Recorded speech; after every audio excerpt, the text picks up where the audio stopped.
Karachi port trust ने fiscal year 2025-26 में अपनी 138 साला तारीख की सबसे ज्यादा सालाना कार्गो हैंडलिंग का नया रिकॉर्ड कायम कर दिया है। पोर्ट ने फिस्कल ईयर 17-18 का 54.6 मिलियन टन कार्गो हैंडलिंग का साबका रिकॉर्ड भी बहुत पीछे छोड़ दिया।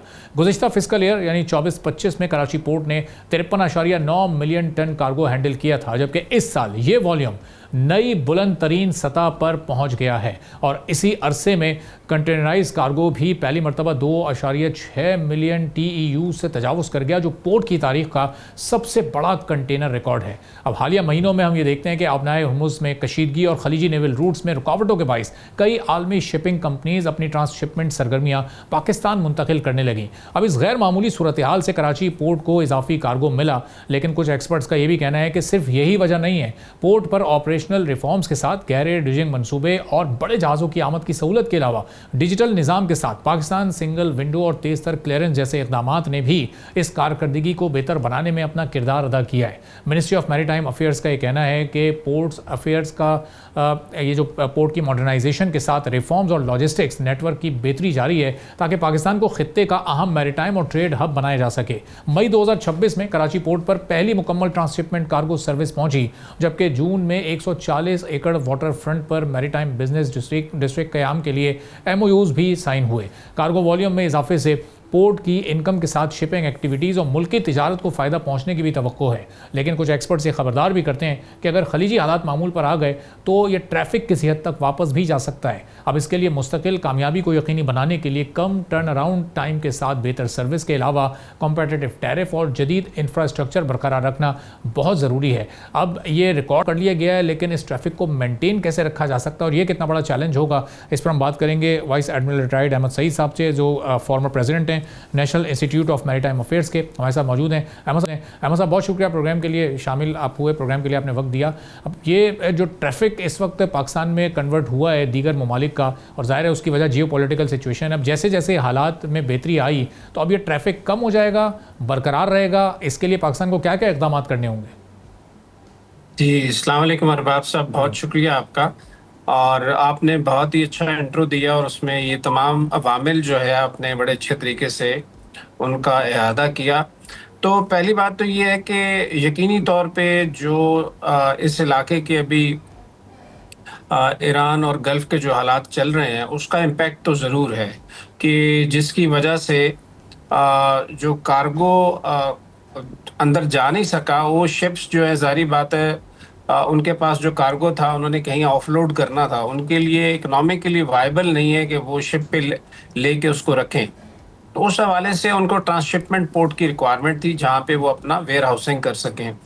तो उस हवाले से इमीडिएट जो हमारी तैयार है पोर्ट, वो KPT और PQA दोनों। तो उस हवाले से मेरे ख्याल में हमें क्रेडिट देना चाहिए मिनिस्ट्री ऑफ मैरीटाइम अफेयर्स ने कि इस मौके को देखते हुए उन्होंने जो लॉज के अंदर जो तब्दीलियां थी, स्पेशली जो FBR के रूल्स थे या कस्टम्स रूल्स थे, उनको बहुत जल्द ही उन्होंने गवर्नमेंट से अप्रूवल करवा ली। और उस वजह से हमारी जो कैपेसिटी है KPT में या PQA में वो काफ़ी बढ़ गई, इसलिए कि जो ऑफ डॉक का कैपेसिटी है वो पहले इंटीग्रेट नहीं हुई थी, उसको बड़े अच्छे तरीके से इंटीग्रेट कर लिया गया। तो ये तो अपनी जगह एक है, लेकिन जो KPT के अंदर और PQA के अंदर जो मॉडर्नाइजेशन का अमल है वो तो पहले से ही चल रहा है। जैसे आपने जिक्र फरमाया कि जो हमारा सिंगल विंडो ऑपरेशन है KPT का, वो already it was in place, और वो अभी उसका फ़ायदा ये हुआ कि उसको इस मौके के साथ उन्होंने इंटीग्रेट कर लिया। तो उससे हमारी कैपेसिटी जो है, आपने जैसे कहा कि टर्न अराउंड टाइम है, वो काफ़ी कॉम्पिटिटिव हो गया अभी। हालांकि इसमें गुंजाइश ज़रूर है इसको और बेहतर करने की, और आहिस्ता आहिस्ता मेरे ख्याल में और बेहतर होता जाएगा। सही। तो अब ये इसी वजह से जी आप कंटिन्यू इसी वजह से जी एक छोटी सी बात और कर दूं, इसी वजह से देखें, कहते हैं ना, money goes where it grows. तो उसी हवाले से जो आपने case kingdom of Saudi Arabia की एक MOU की बात की कि वहाँ पे वाटर फ्रंट पे KPT का तकरीबन 140 एकड़ का एक एरिया है जिसपे उन्होंने मैरीटाइम डिस्ट्रिक्ट सिटी बनाने की डिस्ट्रिक्ट बना रहे हैं, जहाँ पे जो बिल्कुल लेटेस्ट सिस्टम्स और चीज़ें लगाई जाएंगी। लेकिन इसके साथ साथ एक और चीज़ है, वो एक हांगकांग की एक कंपनी है जिन्होंने KPT की जो कंटेनर टर्मिनल हैंडलिंग है उसको और ज़्यादा एफिशिएंट और मॉडिफाई करने के लिए तकरीबन $3 बिलियन डॉलर्स का उन्होंने भी अंदिया दिया है। तो मेरे ख्याल में ये चीज़ें आपको अभी कॉम्पिटिटिव बना रही हैं। और इसका जैसे आपने बात की कि जो कंटेनर पोर्ट परफॉर्मेंस इंडेक्स है इस साल का 2025 का, उसमें केपीटी जो है वो 99 पोजीशन से 69 पे आई है। तकरीबन 30 पॉइंट्स का उन्होंने जंप लिया, जो बड़ी बेहतर कारकर्दगी है। इसी अलावे से इसी हवाले से पीक्यूए ने भी अपने आप को बहुत इम्प्रूव किया है। वो टॉप 5 जो इमर्जिंग पोर्ट्स हैं उसमें आना शुरू हो गई है। तो ये वो इंडिकेटर्स हैं जो हमें बता रहे हैं कि जो हमारा एग्जिस्टिंग सेटअप है वो अभी काफ़ी बेहतर परफॉर्म कर रहा है। तो अब अहमद साहब इससे हमारा रेवेन्यू जनरेशन भी खासा बेहतर होगा, जो पोर्ट की इनकम है उसमें भी इससे इजाफा होगा।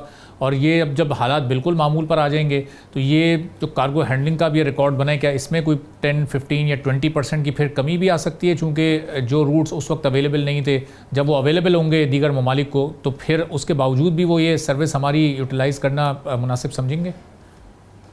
जी, इसलिए कि देखें पहले जो कॉम्पिटिटिव टैरिफ्स थे उसमें हम लोग ज़्यादा हमने ध्यान नहीं दिया था मेरे ख्याल में। अब जैसे-जैसे आपने बिज़नेस के पॉइंट ऑफ व्यू से इन पोर्ट्स को ज़्यादा बेहतर और कॉम्पिटिटिव बनाते जा रहे हैं, तो मेरे ख्याल में अभी कार्गो यहाँ से जो हमारे पास ऑलरेडी क्लाइंटल डेवलप हो गई है, ये इम्प्रूव होगी। इसलिए कि कार्गो तो वैसे ही बहुत ज़्यादा इस एरिया में आप देखें जो इंडियन ओशन है उसके अंदर जो तीनों बड़े चोक पॉइंट्स हैं, आप जैसे स्ट्रेट ऑफ मलाका है, हुर्मुज है और बाबुल मंदब है, इनमें जो टोटल कैपेसिटी इस वक्त चल रही है तकरीबन 65 से 70% ऑफ द टोटल वर्ल्ड का जो कार्गो इधर से पास होता है। तो उस हवाले से कैपेसिटी का तो कोई इतना बड़ा इशू नहीं है। हम ये समझते हैं कि जितना बड़ा हम करते जाएंगे उतनी आप ज़्यादा पोर्ट बना लें, आप ज़्यादा हैंडल करेंगे। और साथ ही साथ जैसे हम आगे चाह रहे हैं कि पाकिस्तान आगे कनेक्टिविटी प्रोवाइड करे सेंट्रल एशियन रिपब्लिक्स को, इसके साथ साथ ईरान के साथ, इसके साथ हमारा चाइना के साथ, तो ये सारी जब कनेक्टिविटीज बढ़ना शुरू हो गई तो ट्रांजिट ट्रेड भी हमारा बढ़ना शुरू हो जाएगा।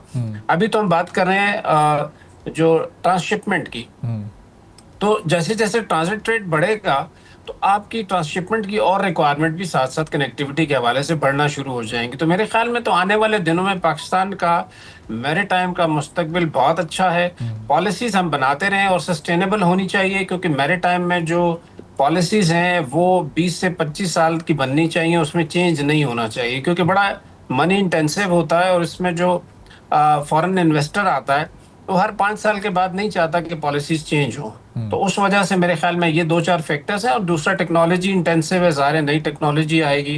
ह्यूमन रिसोर्स को हमें डेवलप करने के लिए हमारे पास इंस्टीट्यूशंस कम है, उनको और बेहतर बनाने की ज़रूरत है। सब्सक्राइब करें और बेल दबाएं ताकि कोई खबर रह न जाए।